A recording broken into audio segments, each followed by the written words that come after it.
바이러스 19로 인해서 지금 지구촌이 패닉 상태에 빠져 있습니다.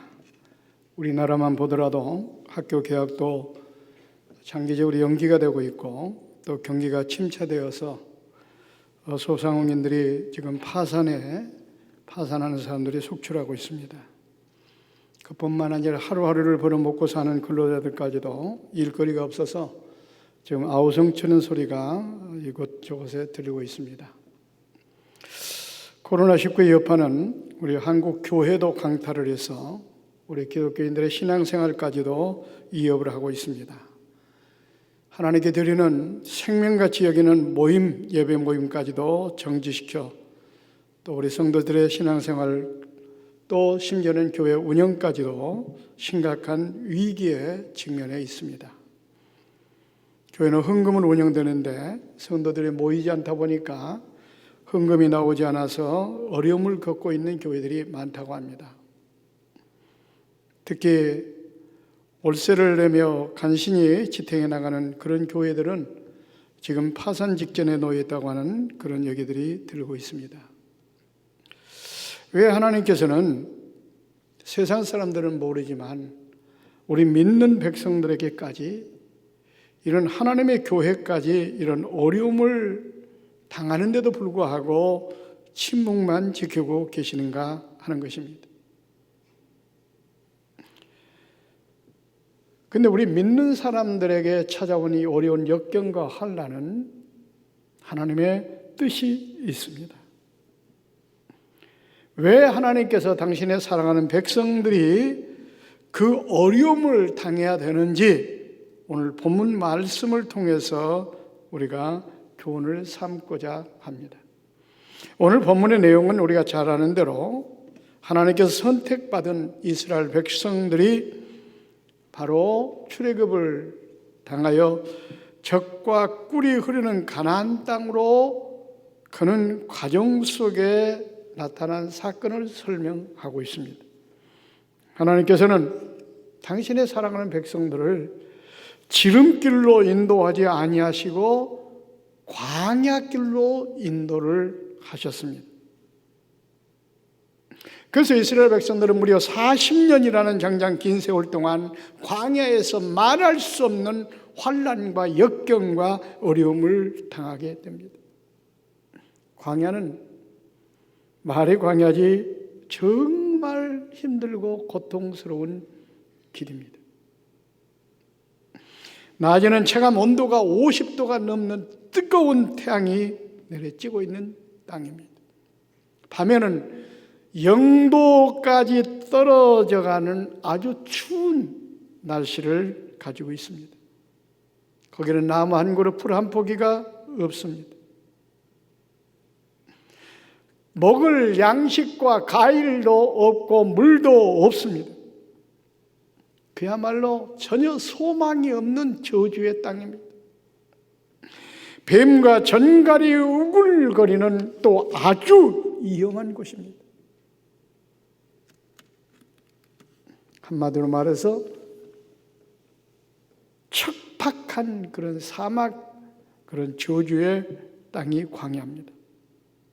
그런데 왜 하나님께서는 당신의 사랑하는 백성들을 그 광야길로 인도하셨느냐는 것입니다.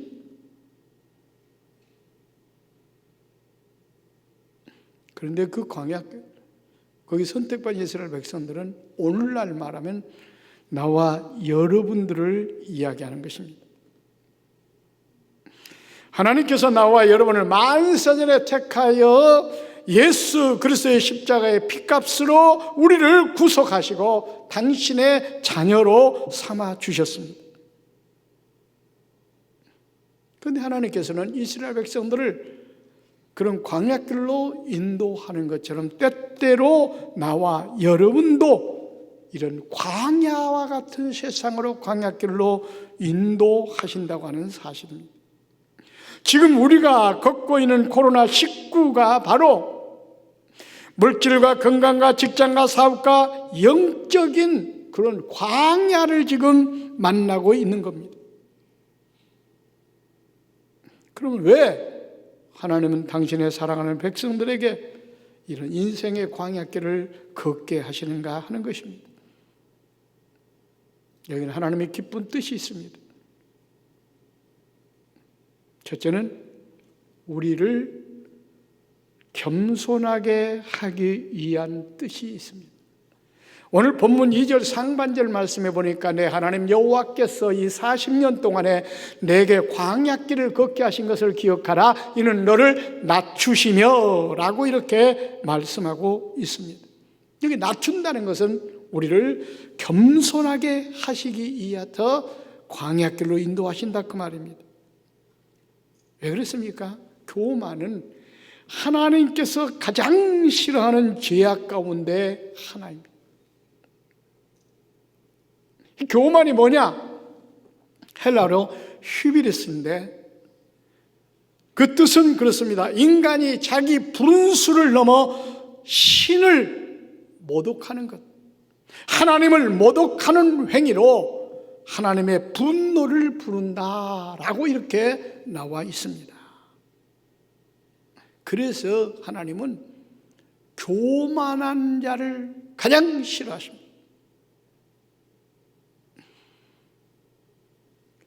그래서 야고보서 4장 6절 말씀 보십시오.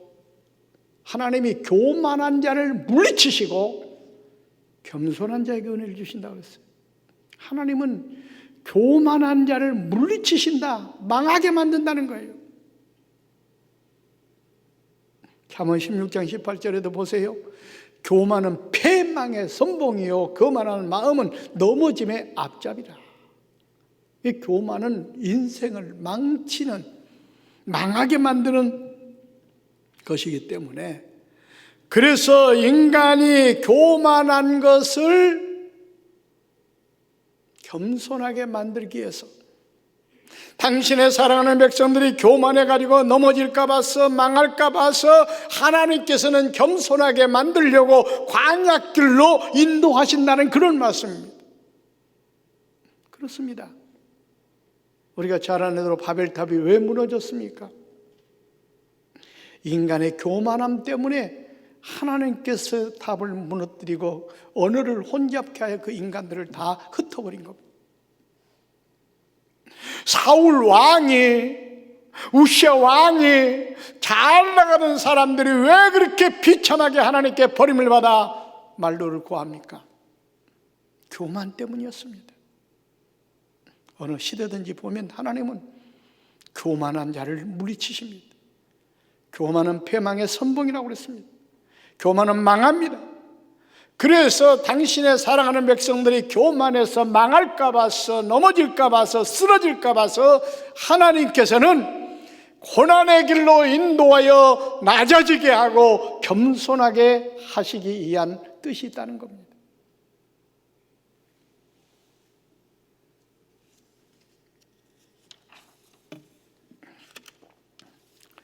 고린도후서 12장 7절 말씀에 보면 바울 사도가 이렇게 고백을 했습니다. 여러 계시를 받은 것이 지극히 크므로 너무 자만하지 않게 하시려고 내 육체에 가시고 사탄의 사자를 주셨으니 이는 나를 쳐서 너무 자만하지 않게 하려 하심이라 그랬어요. 바울 사도는 교만할 수 있는 여러 가지 많은 여건을 갖춘 사람입니다. 그는 최고의 학부에서 가말리엘 문화에서 그는 공부한 사람입니다. 로마의 시민권도 가지고 있습니다. 그러니까 그는 교만할 수 있는 여건을 갖추고 있었어요. 그런데 하나님께서 그가 교만해서 넘어질까 봐서 그에게 가시를 주었다, 고난을 주었다는 거예요. 육신의 질병을 줬다는 겁니다. 바울사가 그걸 고백하고 있어요. 내가 자만할까 봐서, 내가 교만할까 봐서 하나님께서 나에게 육체의 가시를 주었다, 고난을 주었다 이 말입니다. 이처럼 하나님은 당신의 사랑하는 백성들에게 여러 가지 양상을 통해서 고난을 주십니다. 그 고난을 준 것은 우리를 손해를 끼치기 위해서가 아니라 오히려 그걸 통해서 우리를 망하게 만드는 교만을 버리고 겸손하게 하기 위해서, 낮아지게 하기 위해서 하나님께서는 우리를 때때로 이렇게 고난의 길로 인도하신다고 하는 사실입니다. 그런 맥락에서 오늘 우리가 당하고 있는 코로나19로 인한 고난의 광야길은 우리의 교만한 우리를 겸손하게 하기 위한 하나님의 섭리가 있다고 하는 사실입니다. 그러므로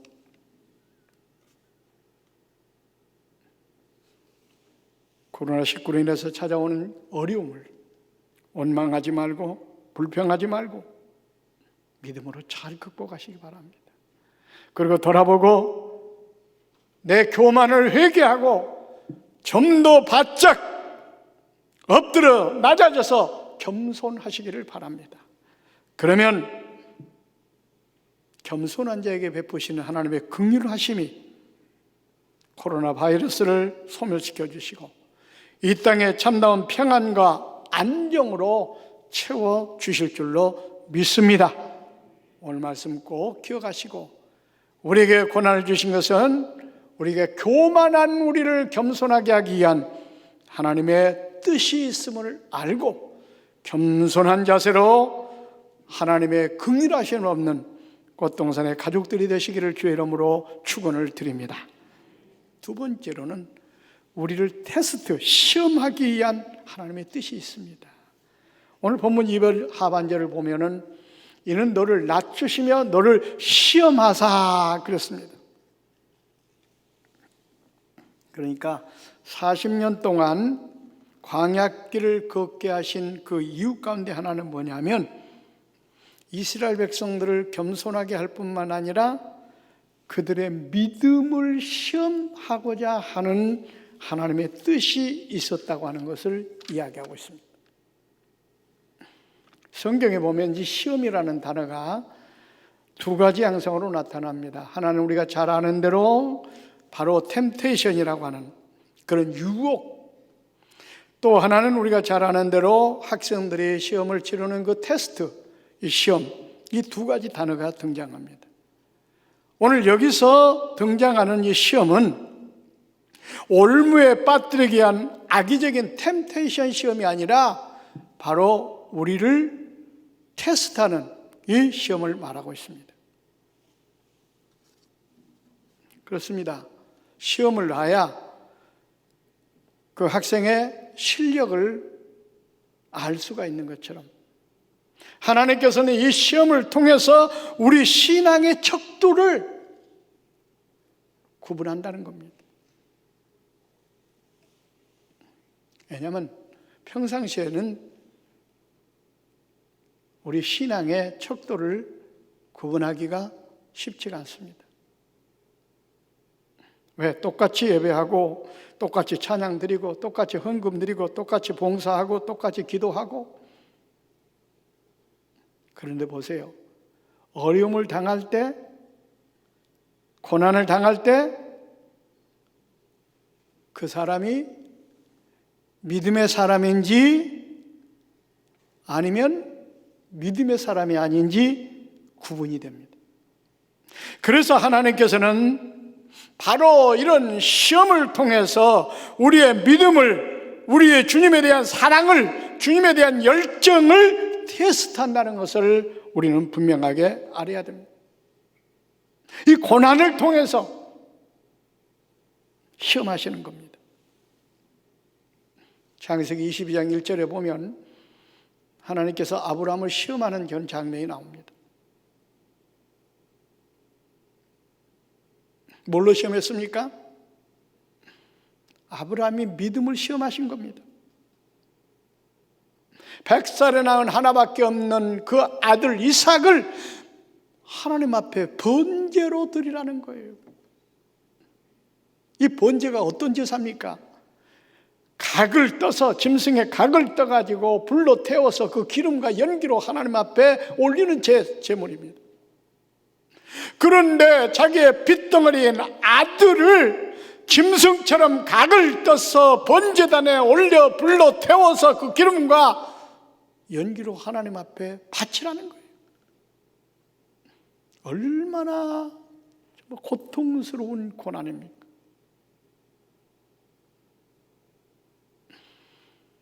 이걸로 지금 아브라함을 시험하시는 겁니다. 근데 아브라함은 그 시험을 통과했습니다.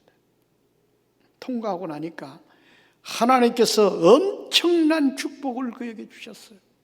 창세기 22장 16절 이하에 쭉 나오는데요, 여호와께서 이르시기를 내가 나를 가리켜 맹세하오니 같이 하여 내 아들 독자도 아끼지 아니하였음즉 내가 내게 큰 복을 주고 내 씨가 크게 번성하여 하늘의 별을 같고 바닷가의 모래 같게 하리니 내 씨가 그 대적의 성문을 차지하리라. 아브라함을 시험했다고 그랬어요. 뭘로 시험했습니까? 고난의 구렁텅이에 쳐넣어서 아브라함을 테스트한 겁니다. 욥도 그렇습니다. 그는 동방의 의인이었습니다. 그런데 하루아침에 10남매가 안전히 몰살을 당합니다. 그 많고 많은 재산 다 약탈당하고 잿더미가 되어버리고 맙니다. 몸에 악창이 찾아와서 너무너무나 고통스럽습니다. 왜 그렇게 의롭고 하나님을 잘 섬기는 사람에게 그런 어려움과 그런 고난과 그런 환난이 찾아왔습니까? 물론 사탄을 통해서 했지만 나중에 보니까 하나님께서 그의 믿음을 테스트한 겁니다. 그것을 잘 믿음으로 극복하니까 하나님을 원망하지 아니하고 주신 자도 여호와시오 가져간 자도 여호와시기 때문에 나는 하나님을 찬양할 따름이다. 하나님께서 나중에 그 시험을 통과하고 난 다음에 갑절의 축복을 주었습니다. 이처럼 우리 믿는 사람들의 찾아오는 고난은, 역경은 손해를 주려고 하는 것이 아니라 우리를 테스트해서 더 큰 축복을 주기 위한 과정이라고 하는 사실을 우리는 분명하게 기억을 해야 됩니다. 그런 맥락에서 바로 코로나19로 인해서 얼마나 우리 믿는 사람들까지, 교회까지 지금 어려움을 당하고 있습니까? 이것은 결코 교회를 망하게 하려고, 우리 성도들의 신앙을 무너뜨리려고 찾아오는 어려움이 아니라 이것을 통해서 우리의 신앙을 점검하고 그 테스트에 합격한 사람에게 더 큰 축복과 은혜를 주기 위한 하나님의 뜻이 있다고 하는 것을 우리는 분명하게 알아야 됩니다. 그렇기 때문에 우리가 지금 모여서 예배를 드리지 못하는 어려운 환경과 여건 가운데서도 우리 믿음은 흔들리지 않아야 됩니다. 그럴 때일수록 우리가 정성을 다하여 교회 모여서 드리지 못하고 가정에서 예배를 드린다 할지라도 몸과 마음과 정성을 다하여 영과 진리로 하나님을 예배해야 됩니다. 그런데 어떤 사람들은 이 예배의 환경이 좀 어려운 틈을 타서 너무나 형식적으로 예배에 임하는 것 같은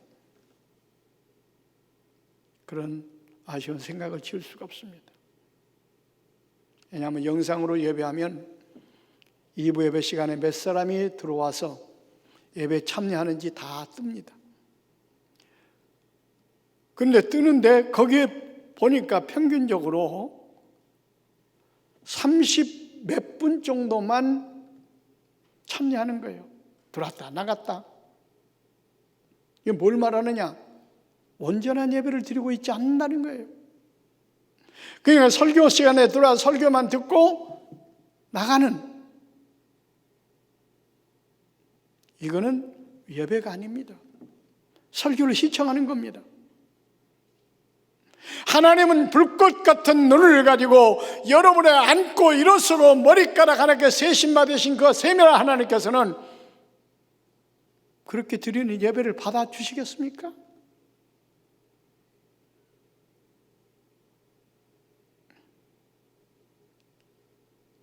보니까 영상 예배를 드리다 보니까 하나님 앞에 온전히 주일날은 예배를 다 드려야 되는데 드리지 않는 사람들도 있고, 또 하나님께 드릴 헌금도 3분의 1밖에는 참여하지 않아요. 우리 성도들이. 과거의 헌금에 비해서. 이건 뭘 말하느냐? 하나님께 드리는 예물까지도 너무나 형식적으로 예배에 임하고 있지 않는가 하는 것을 여기서 알 수가 있습니다. 여러분, 온전한 예배는 예배의 5대 요소가 있습니다. 그게 뭡니까? 기도, 찬송, 성경, 설교, 헌금. 이 5가지가 갖춰질 때 그 예배가 온전한 예배입니다. 그런데 어떤 사람들은 마치 설교 듣는 것 자체가 그것 맛이 예배인 줄 알고 생각하는 사람들이 있습니다. 우리는 하나님께서는 지금 보고 계십니다. 온전한 예배가 돼야 돼요. 가정에서 예배할 때도 처음부터 마지막까지, 축도까지, 기도할 때 기도하고, 찬송할 때 찬송하고, 성경 읽을 때 성경 읽고, 또 하나님 말씀을 들을 때 말씀을 듣고, 헌금을 드릴 때 정성껏 헌금을 드리고, 이렇게 온전히 우리의 몸과 마음과 정성을 들여서 하나님께 예배해야 됩니다. 하나님 그걸 보시는 거예요. 그러니까 물론 3분의 1은 주일헌금, 11전금, 감사헌금, 정성껏 온라인을 통해서 이렇게 하시는 분들이 계십니다. 물론 또 그 등 가운데는 연세가 드신 분들은 이 온라인 시스템으로 헌금을 하는 것을 모르기 때문에, 할 수가 없기 때문에 드리지 못하는 분도 계실 줄 압니다. 그런 분들은 꼭 차곡차곡 헌금을 모아놨다. 나중에 교회 출석할 때 헌금함에 넣어서 하나님 앞에 드려야 됩니다. 이렇게 우리가 온전하게 예배를 드리는가 안 드리는가, 하나님께서는 이것을 보신다는 거예요. 우리의 믿음을 보신다는 겁니다. 그러므로 하나님께서 우리 믿음을 테스트하는 이 과정을, 고난이라는 과정을 통해 가지고, 이런 환경을 통해 가지고 테스트하고 있다는 사실을 기억하고, 한 사람도 그 시험에 실격당하는 자가 없고, 시험에 잘 통과하여 아브라함처럼, 욥처럼 오히려 이 고난과 역경의 변화에 축복이 되는 그런 놀라운 은혜가 있기를 주의 이름으로 축원을 드립니다. 그 다음에 세 번째로, 우리 믿는 사람들에게 찾아오는 이 고난은 오히려 하나님을 바라보고 하나님을 의지하게 하기 위한 뜻이 있습니다. 오늘 본문 말씀 3절을 보십시오. 너를 낮추시며 너를 줄이게 하시며 또 너로 알지 못하며 내 조상들도 알지 못하던 만나를 내게 먹이신 것은 사람이 떡으로만 사는 것이 아니요 여호와 입에서 나오는 모든 말씀으로 사는 줄을 알게 하려 하심이니라. 그랬습니다. 이 무슨 말씀이냐면, 이스라엘 백성들을 40년 동안 광야 고난길로 인도하신 것은 한마디로 말해서 먹고 사는 인생사를 가르쳐주기 위해서 하나님께서 바로 고난의 길로 인도하셨다, 그 말입니다. 왜요? 광야는 하나님의 도움이 없이는 도저히 살아갈 수가 없는 척박한 땅입니다. 아까도 말씀드렸지만은 낮에는 뜨거운 태양이 50도 이상 되는 뜨거운 강렬한 태양이 내려쬐지요. 밤에는 0도 이하로 떨어지는 체감 온도가 0도 이하로 떨어지는 아주 추운 것이고, 거기는 농사도 지을 수 없는 곳입니다. 삭막한 땅입니다. 물이 있는 것도 아닙니다. 무슨 과일이 있는 것도 아닙니다. 그러니까 이스라엘 백성들을 하나님께서는 낮에는 뜨거운 태양을 막아주는 구름기둥으로 덮어주셨고, 밤에는 그 추위에 떨고 전갈과 뱀이 우글거리는 그 위험한 곳을 불기둥으로 지켜주셨습니다. 또 그뿐만 아닙니다. 바위가 입을 벌려 생수를 내게 해서 물을 마시게 하셨고, 하늘에서 만나를 내려 매일매일 그들을 먹이셨습니다.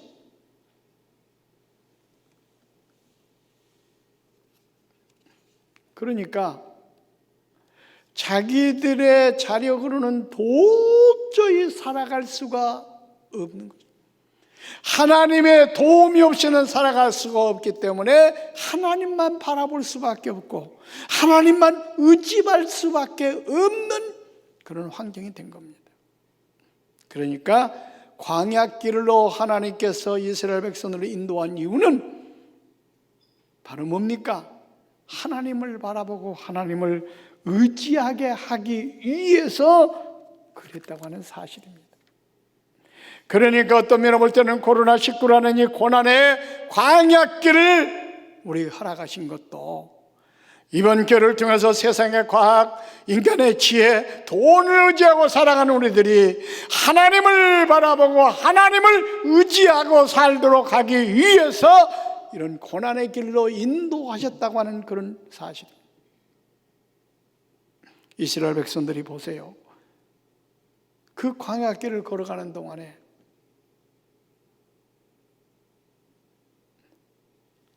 오늘 4절 말씀에 보면은 40년 동안에 의복이 헤어지지 아니하였고 내 발이 부르트지 아니하였느니라. 아니,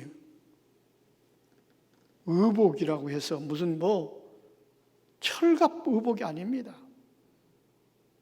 그런데 40년 동안 입었는데 의복이 헤어지지 않았어요. 신발이 닳아지지 않았어요. 왜요? 하나님이 도와주셨기 때문에, 하나님이 보호해 주셨기 때문에. 그 먹을 것이 없는데 하나님께서는 먹이시고 입히시고 보호해 주신 겁니다. 하나님을 의지하니까, 하나님을 바라보니까. 그러므로 코로나19 사태로 인해서 우리가 어려움에 봉착하게 된 것은 이제는 하나님만 바라보고 하나님을 의지하도록 하기 위한 하나님의 뜻이 있음을 기억하고 세상의 것을 바라보지 말고 오직 하나님을 바라보고 하나님을 의지함으로 말미암아 이 환난이 그치고 평안이 되고 축복이 되는 그런 놀라운 은혜가 있기를 주의 이름으로 축원을 드립니다. 네 번째로는 더 큰 축복을 주고단 뜻이 있어요. 오늘 7절과 10절 말씀 보십시오. 내 하나님 여호와께서 너를 아름다운 땅에 이르게 하시나니 그곳은 골짜기든지 산이든지 시내와 분천과 샘이 흐르고 밀과 보리와 소산지요 포도와 무화과나무와 석류와 감람나무와 꿀의 소산지라. 내가 먹을 것이 모자람이 없고 내가 아무 부족함이 없는 땅이며 그 땅에 돌은 철이요 산에서는 동을 캘 것이라. 내가 먹어서 배부르고 내 하나님 여호와께서 옥토를 내게 주셨으므로 말미암아 그를 찬송하리로다. 그러니까 광야길로 인도하신 것은 바로 뭐냐? 이 젖과 꿀이는 가나안 땅을 주시기 위해서 광야를 통해서 훈련시키시고 연단시키는 과정이었다고 하는 것을 여기서 이야기하고 있는 것입니다. 그래서 16절에 이렇게 한 구절로 말합니다. 마침내 복을 주려 하심이었느니라. 광야길로 인도한 이유는 마침내 복을 주려고 광야길로 인도했다 그 말입니다. 그러니까 코로나19 같은 이 어려움이 우리에게 찾아온 것은 오히려 하나님께서 우리에게 복을 주시기 위한 것이기 때문에 우리는 그것을 알고 믿음으로 이것을 잘 극복해야 됩니다. 그렇습니다. 성경에 복받은 사람, 승리한 사람, 성공한 사람, 광야의 과정을 거치지 않고 성공한 사람 아무도 없습니다. 요셉 때 보세요. 보디바라 집에 노예로 팔려가가지고 억울하게 감옥 생활을 하며 13년 동안 광야길을 거친 다음에 그는 애굽의 총리가 되었습니다. 모세도 광야에서 40년 동안 어려움과 고통의 세월을 통해 훈련받은 다음에 바로 영도자가 될 수가 있었습니다. 다윗도 마찬가지입니다. 그가 왕이 되는 과정 속에 얼마나 어려운 광야를 거쳤습니까? 그 다음에 훌륭한 왕이 되었습니다. 다니엘도 마찬가지입니다. 사드락과 메삭과 아베느고도 마찬가지입니다. 성경에 나타난 훌륭한 사람들, 축복받은 사람들, 성공한 사람들을 보면 광야를 거치지 않은 분이 아무도 없습니다. 그러므로 코로나19란 이 광야길로 우리를 걷게 하신 하나님의 뜻이 있습니다. 이것을 거쳐서 더 큰 축복을 주게 한, 더 큰 교회의 부흥을 주게 한 하나님의 뜻이 있다고 하는 사실을 기억하고 이 광야를 거쳐 나갈 때 오늘 말씀 만판을 새기고 좀 더 낮아지고 좀 더 믿음으로 극복하고 좀 더 하나님을 바라보고 하나님만 의지하셔서 오히려 이 광야가 변하여 축복이 되는 저희 꽃동산 교회와 성도들이 되시기를 주의 이름으로 축원을 드립니다. 기도하겠습니다.